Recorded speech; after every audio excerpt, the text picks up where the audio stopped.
여러분 안녕하십니까. 소정섭의 시사쇼. 오늘은 박홍근 민주당 의원 인터뷰하는 것으로 진행하려고 합니다. 박홍근 의원 1969년 전남 고흥에서 태어났습니다. 경희대 총학생회장을 지냈고 2012년이죠. 19대 총선에서 중랑을에서 당선이 돼서 지금까지 4번 당선된 4선 의원입니다. 더불어민주당 원내대표를 지냈고요. 이재명 정부가 들어선 이후에는 인수위격인 국정기획위원회에서 국정기획분과장, 이 국정기획분과가 선임분과입니다. 그걸 맡아서 전반적인 이재명 정부의 정책 또 정부 시스템 이 얼개를 짜는데 핵심적인 역할을 한 그런 인물이 박홍근 의원입니다. 박 의원님 오늘 바쁘신데 나와주셔서 고맙습니다. 네. 박 의원님 지난 2022년 대선 때 그때 이재명 후보 비서실장 네. 맡으시고 또 이재명 당대표 시절에는 원내대표를 맡으셨어요. 계속해서 네네. 어쨌든 이재명 대통령과 호흡을 이렇게 맞춰 오셨는데 전에 김민석 국무총리가 이재명 대통령 대해서 책도 냈지 않습니까? 네. 박 의원님은 가까이서 내가 본 이재명 대통령은 이런 사람이다. 어떻게 말씀하실 수 있을까요? 제가 민주당 국회의원 당시 3선 중에 네. 최초로 지지선언을 공개했거든요. 아, 최초로 지지선언을 네, 서울 지역 의원 하셨어요? 중에서도 아마 공개적으로 제가 최초로 지지선언을 하고 그래서 지지난 대선에서 후보 캠프를 만들고 비서실장으로 해서 그래서 결국 이제 후보로 이제 선출되고 본선에서 아깝게 졌잖아요. 네네. 그때도 이제 제가 이낙연 캠프 쪽 사람을 포용하기 위해서 나는 백의종군 하겠다라고 이제 막판에 비서실장 직도 내려놓고 이렇게 이제 대선을 치렀습니다만 결국 그때는 패배했죠. 네. 그때 이재명 대통령과 처음으로 이제 호흡을 맞춰봤고 그 이후 대선 패배하고 나서 제가 의원들의 이제 추천과 요구에 의해서 원내대표로 이제 선출되고 국회의원으로 들어오시고 당대표 되면서 다시 또 8개월 가량을 긴밀하게 호흡을 맞춰보지 네네. 않았습니까? 네. 이제 그렇게 각시 2번에 걸쳐서 이제 길게 호흡을 맞춰본 곳인데 제가 이런 얘기를 한 적이 있습니다. 예. 저도 이제 소위 86세대의 막내다 이렇게 얘기를 하거든요. 그런데 이재명 대통령은 이제 86세대다 이렇게 평가는 되지는 않습니다. 과거에 학생운동을 했거나 그러지는 않았기 때문에. 그렇죠. 예. 그래서 우리 86세대 선배들하고 이재명 대통령을 종종 비교할 때가 이제 있지 않습니까? 네. 그런데 정말 이 86세대가 갖고 있는 어떤 정무적인 판단 능력이나 이런 것과 이제 다르게 일을 풀어나가는 데 있어서 정말 탁월한 그런 일 처리 솜씨라고 할까요? 이런 걸 갖고 있습니다. 실무적인 일 처리, 일머리가 뛰어나다. 그렇습니다. 그러니까 정말 이 전체 상황을 빠르게 파악하는 그런 이 공감 능력도 대단하시고요. 이것을 어떤 것부터 우선적으로 풀어가야 될 것인지에 대한 그런 일의 순서, 일머리도 대단히 그것이 몸에 배어있는, 체화되어 있는 그런 스타일이고요. 네. 그러면서도 중요한 결정은 또 되게 심사숙고하는 편입니다. 그래서 이런 의견도 듣고 저런 주장도 접하면서 최종적으로 결론을 내립니다. 네. 그렇기 때문에 그리고 이제 또 되게 높게 평가하는 것은 어떤 틀에 갇혀 있지 않은 네. 그래서 되게 합리적이면서 실용적인 어떤 판단과 접근을 하는 그런 분이에요. 유연하다. 예, 그냥 말 그대로 어떤 이념, 노선 그런 형식에 고입하지 않고 넘나듦이 매우 자유로운 그런 분이었다. 아하. 그러다 보니까 자기 추진력과 맷집도 강한 사람이지만 멘탈도 매우 강하신 분이지만 그런 강점이 있다 보니까 저는 정말 성남시장에서 도지사로 도지사에서 그 대통령 후보로 그리고 대통령으로 또 당대표로 이 과정을 거치면서 자기 지층을 견고하게 만들 수 있는 리더십을 보여주셨다 이렇게 평가를 하죠. 아, 그렇군요. 이재명 대통령의 리더십 스타일과 관련해서 이른바 똑부 스타일이다. 똑똑하고 부지런하다. 그래서 새벽에 특히 새벽잠이 없으셔가지고 새벽에 텔레그램이든 이렇게 하시는 경우들도 드물지 않다. 이런 얘기도 있던데. 박 의원님 그런 새벽잠이 경험 없는 없습니까? 거라기보다는 밤잠이 없으신 것 같아요. 밤잠이 그러니까 없어요? 오히려 늦게 주무시는 스타일이셨죠. 밤 12시, 1시, 2시에도 네.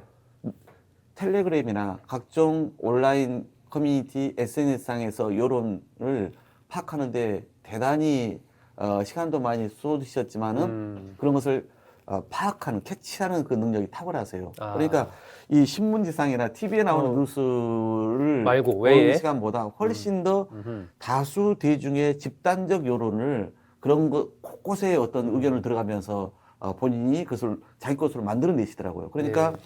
텔레그램 같은 것도 결국은 늦게라도 다 보십니다. 아, 그리고 예. 변호사를 오래 하셔서 그런지 몰라도 무슨 말씀을 드리면 정리해달라는 얘기를 하거든요. 네. 그러니까 이 활자에 매우 능숙하셔서 이 문서를 보는 그 속도와 이게 매우 빠르세요. 그리고 아. 그것을 정확히 핵심을 파악하고 계십니다. 그런 강점을 갖고 계시더라고요. 그냥 말로 하지 말고 그걸 요약해서 텍스트로 달라 이러시군요. 박 의원님도 혹시 새벽에 막 그 대표 시절이나 그때 텔레그램을 받거나 그런 경험이 있나요? 사례가? 아니, 저한테 최근에 이제 대통령 되고 나서는 제가 지난번 일본과 미국 방문 전에 한번 글을 보내고 나서는 이제 자중합니다. 아무래도 밑에 예. 비서실장이나 또는 수석들이라든가 또는 우리 당 지도부가 있기 때문에 그런 개통을 거치는 것이 중요하겠다라고 저도 판단을 해서 이제는 직접 보내는 것을 최대한 자제하고 있는 것인데요. 그런데 그전에는 이제 중요한 어떤 현안이 있을 때는 당연히 제 의견도 보내드리고 특히 제게 어떤 일을 맡겼을 때 네. 가령 작년 총선 때 제가 민주개혁진보 선거연합 그 단장을 맡았습니다. 그래서 이제 비례연합정당을 만들고 협상을 통해 가지고 그래서 그 비례대표의 순번과 그다음에 의석수를 정하는 배분을 거? 하는 네. 일을 제가 비공개로 다 했거든요. 그럴 때는 당대표셨기 때문에 거의 수시로 제가 전화를 하거나 또는 텔레그램 보고를 하면은 거의 답을 바로바로 주셨고 그리고 이제 뭐 그 이후 대선을 치르거나 또는 이제 대통령 되시고 나서는 너무나 바쁘시니까 그래서 늦게라도 보시고 나면 거기에 하트 표시를 해주시든지 간단한 뭐 네 알겠습니다 뭐 수고했습니다 답글을 주시든지 이렇게 밤늦게라도 주시죠. 예. 예, 하여튼 똑부 일하기가 굉장히 힘든 얘기뿐이다. 뭐 그런 얘기들을 그만큼 뭐 많이 알고 부지런하다 보면 오로지 머릿속에 일만 가득 찬 사람이에요. 아, 그래요? 그래서 지금 대통령실에 이제 이 수석들이나 비서관 행정관들 갈 때 가서 고생해봐야 된다. 그 힘들어할 것 제대로 할 같은데요. 거다. 그러니까 육체적으로는 힘들겠지만은 이렇게 일이 잘하는 사람하고 오로지 이 공복으로서 자기 모든 걸 바치한다라고 그냥 가득 찬 사람하고 일을 해봐야 이 공직자라고 하는 게 이렇게 살아야 되는 거를 한번 뼈저리게 느끼는 그런 시간이기 때문에 또 그만큼 보람을 느낄 수 있기 때문에 저도 그런 얘기를 했던 거죠. 그렇군요. 지난번에 추석 전에 우상호 정무수석도 뭐 그 개혁의 속도와 온도차 뭐 이런 얘기를 했었고 그래서 미묘하게 이게 대통령실과 지금 민주당 사이에 좀 관계가 좀 그렇다. 그리고 대통령과 정청래 대표 간에도 조금 뭐 그런 것 같다. 약간 그런 얘기가 나오는데 어떻게 보십니까, 박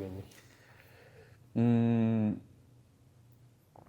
한 개인도 어떨 때는 생각을 하나로 분명히 정리 못하는 거고 부부지간에도 생각의 차이가 있을 수 있는데요. 당연히 모든 조직과 특히 국가 운영에 있어서는 생각이 혼연일체가 다 될 수는 없죠. 그러나 저는 기본적으로 지금 대통령과 대통령실의 참모들 그리고 우리 당 지도부의 생각의 차이는 없다고 확신을 합니다. 그러니까 기본적으로 대한민국을 어떻게 이끌어 가야겠다라고 하는 그 목표와 방향에 대해서는 일치되어 있고요.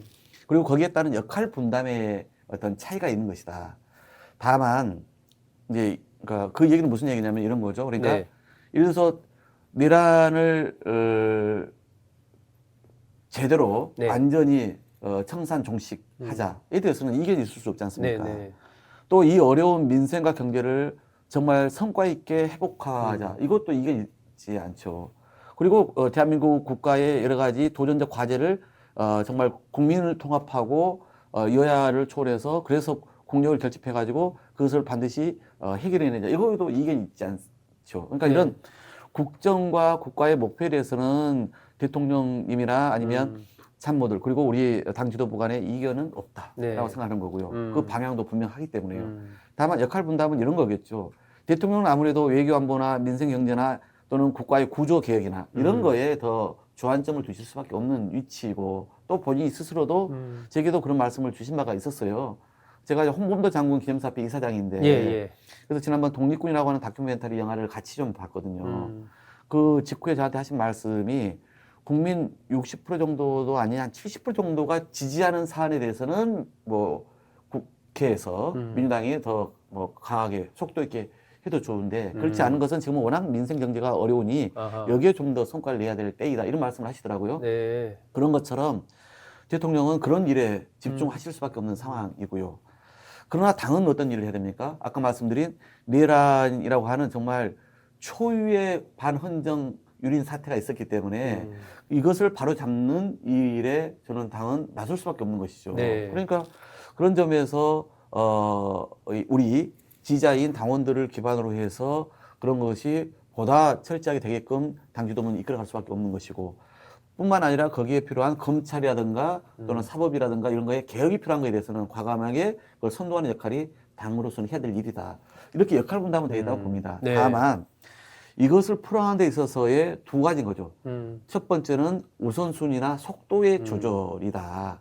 그런데 이런 부분 그리고 이제 두 번째는 이 과정에 대해서 대통령실과 당 지도부 간의 긴밀한 소통의 문제인 것이죠. 근데 저는 이 부분에 있어서의 이 속도나 우선순위라든가 이런 거에 좀 더 정교하고 좀 더 세밀한 네. 그런 어떤 그 소통의 과정이 좀 있으면 좋겠다 싶어요. 네. 그러니까 기본적으로 서로 이렇게 신뢰하고 역할 분담되어 있고 이렇게 보시면 됩니다. 다만 그런 중요한 전국에 영향을 미치는 현안이나 이런 이슈에 대해서는 좀 더 대통령실의 참모와 그리고 우리 당 지도부가 사전에 이것을 어떻게 소위 핸들링 해 나갈 것인지에 네네. 대해서 그 프로세스에 대해서 좀 더 정교하게 사전 소통해 나가면 좋겠다. 그러려면 당연히 대통령실도 대통령실대로 그 현안에 대한 자기 입장을 빠르게 공식적으로 정리해 줄 필요가 있는 것이고 네. 당 지도부도 그걸 개별 의원들에게 맡기지 말고 또 너무 여론이나 우리 지층만 의식하지 말고 대통령실하고 조율한 그 수준에서 이것을 관리해 나가는 이런 게 더 필요한 거 아닌가 싶습니다. 지난번에 지금도 어쨌든 정청래 대표와 김민석 국무총리와 강훈식 대통령 비서실장과 일주일에 한 번씩 만나서 우리가 소통을 하고 있다. 별 문제가 없다라고 그 민주당 쪽에서도 얘기를 했는데 박 의원님 말씀은 조금 더 그런 걸 조금 더 좀 구체적인 부분까지 좀 긴밀한 소통이 더 필요하다라고 보시는군요.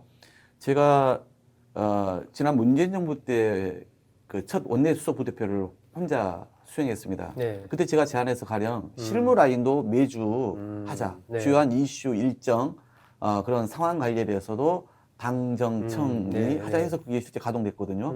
그다음에 이제 주말마다 고위 당정청, 지금은 당정대 네네. 회의를 하자 해서 그때도 이제 그렇게 가동되면서 실제 그게 소통과 이런 그 조율과 협력의 어떤 되게 단위로서 역할을 잘했다고 저는 평가를 이제 하는데 네. 지금도 이제 그게 좀 되고 있지 않습니까? 최근에 그런 당정대 회의가 좀 뜸하다가 다시 이제 가동되기 시작한 것이죠. 네. 그리고 실무 라인도 당연히 가동될 거라고 저는 기대를 보고 있습니다. 예상하고 있습니다. 그리고 이제 그런 건 공적인 이제 채널인 것이고 네. 이제 비공적인 채널들이 되게 중요하거든요. 그러니까 그건 비서실장이나 정무수석을 중심으로 해서 이쪽에 당대표나 그다음에 정책위의장 또는 이 원내대표나 원내 그 주요 수석, 당직을 맡은 분들 이런 분들과의 정말 주요 현안에서 긴밀하게 소통을 하고 그 소통의 내용을 가지고 당대표나 정책위의장 또는 원내대표가 각 상임위원장이나 간사 이런 그 또는 그런 것을 강하게 목소리 내는 의원들과의 어떤 조율 과정을 잘 밟아 나가면은 저는 문제 없이 될 것이다 이렇게 보고 있습니다. 박 의원님 바쁘신데 시간 내주셔서 고맙습니다. 초대해 주셔서 고맙습니다. 귀한 말씀 좋습니다. 고맙습니다. 네, 감사합니다.